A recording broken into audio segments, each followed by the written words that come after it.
Hello and welcome to Inside the Dressing Room, powered by Extreme. In this show, we discuss about sporting activities and sporting issues that's happening all around the world. Today, we will discuss about the captaincy change and what Bangladesh is going to expect in the upcoming two-match test series against Sri Lanka.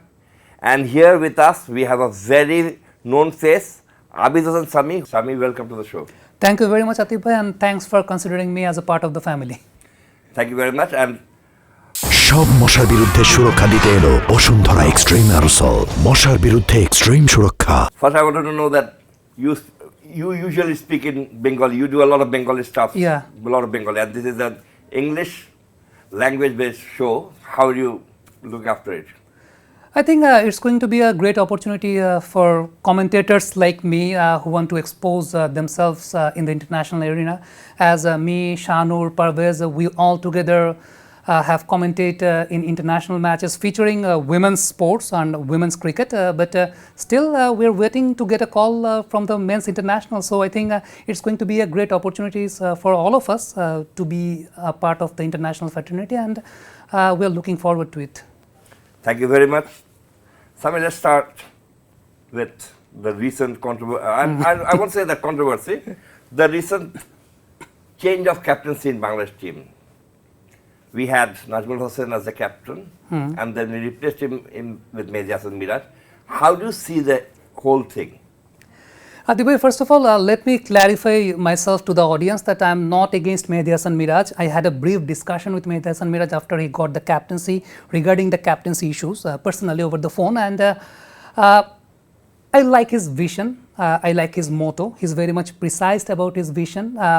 The most important thing is, the most fascinating thing is, he thinks a lot about the holistic development of Bangladesh cricket, which is very good for a captain.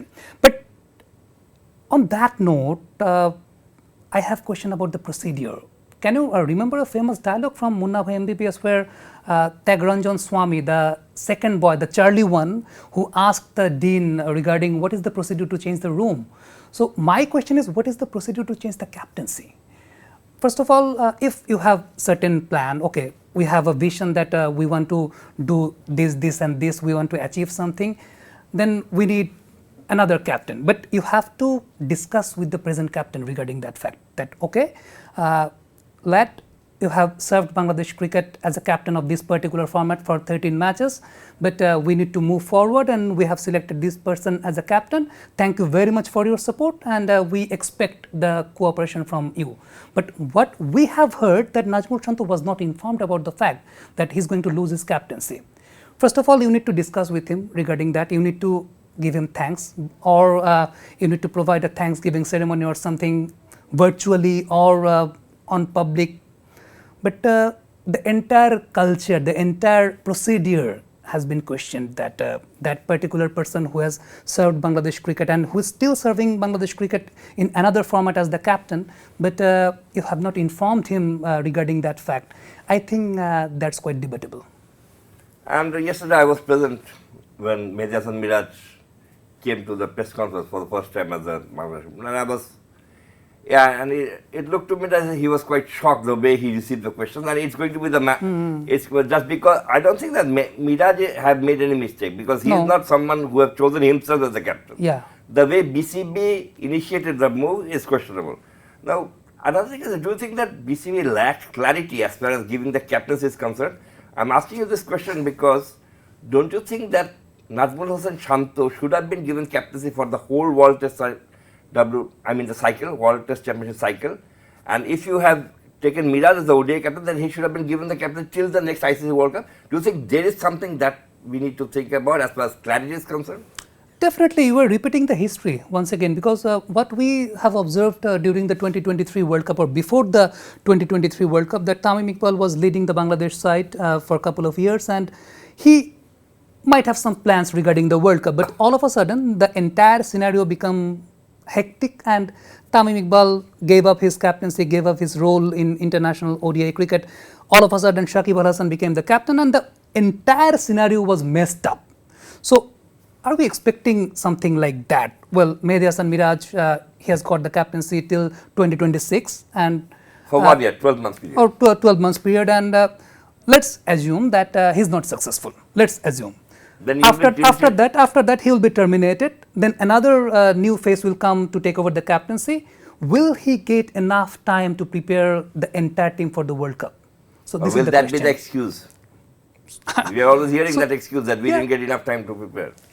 It has been like that, and we observed the entire scenario back in 2023. So, as you mentioned, that the entire system, the entire procedure, it's very much debatable as far as we are concerning about ICC events like World Test Championship, the 2027 ODI World Cup. So, it's all a holistic procedure, a holistic system where you need to have some visions that, okay, in 2027 World Cup, we want to achieve that particular place. So, you need to provide ample amount of time to the captain to jot down the team, to jot down all the information, to jot down all the data, and to prepare the team for that particular event. So, it's a matter of concern that if Mehidy Hasan Miraz fails in that particular assignment of this particular 12 months, then what's next?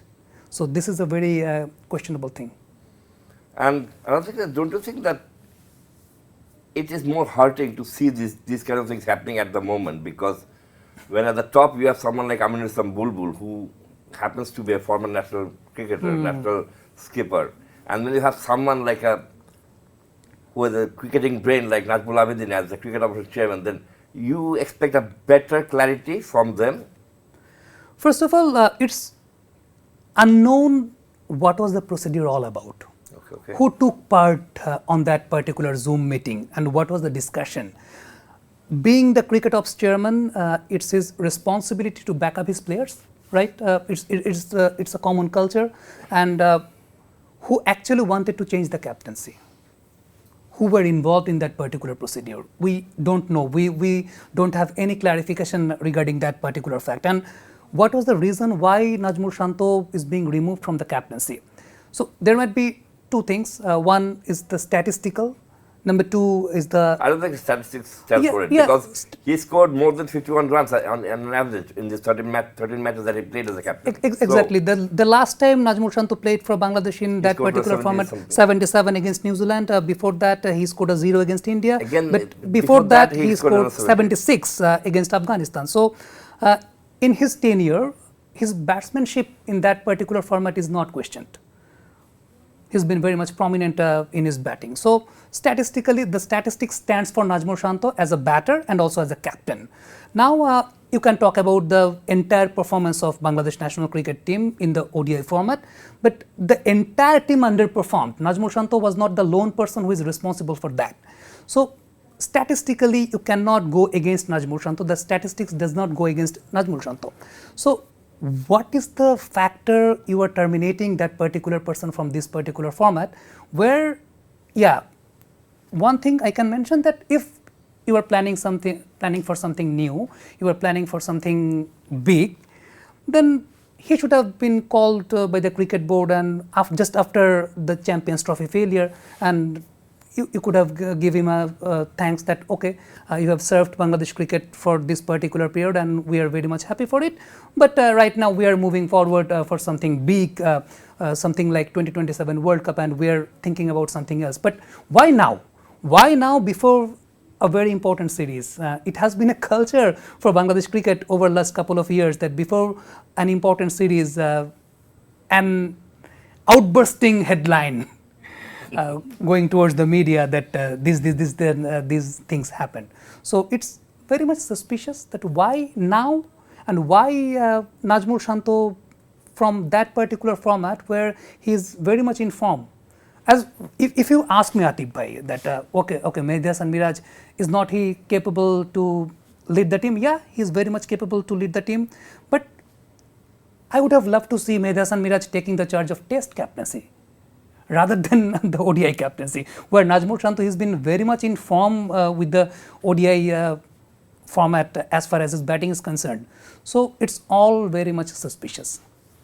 Now, let's not think it that way, that it's suspicious. But now let's switch over to another most important thing. How do you think the dressing room will be when Bangladesh takes on Sri Lanka in the open test.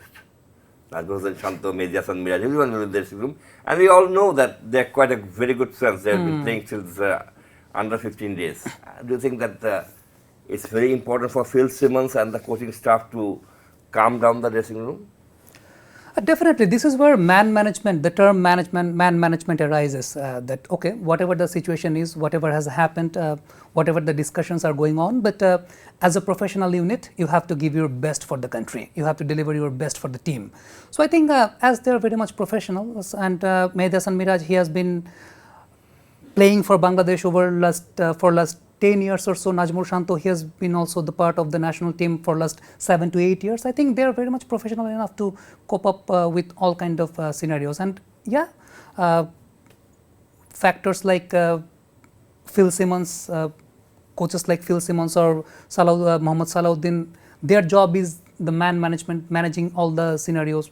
I think. I mean the egos. Yeah, I think they are very much professional enough to cope up the scenarios.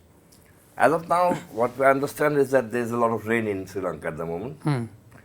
And as far as preparation is concerned, it's going to be difficult for them to take the preparation. We are at the very end of our show today. So, what do you expect, Sami, from this test series? I mean, if you see the last test cycle, we can always take encouragement from it because we have won on 4 occasions in abroad, whereas we didn't do well at home. But taking this series, what is the expectation from this series? And another thing that I want to end up this show is that how important is this series for Mushfiqur Rahim, who announced his arrival in this very Sri Lanka? Back in 2013, Mushfiqur Rahim scored his first double century against Sri Lanka here in Galle. And and that particular venue is very much prominent of scoring maximum number of runs during the first 2 days.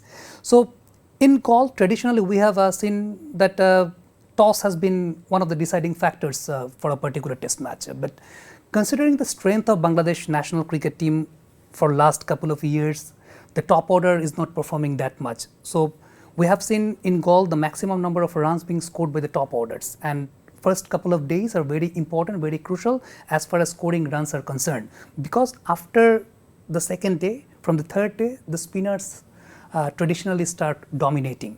So considering the strength, I don't see much hopes.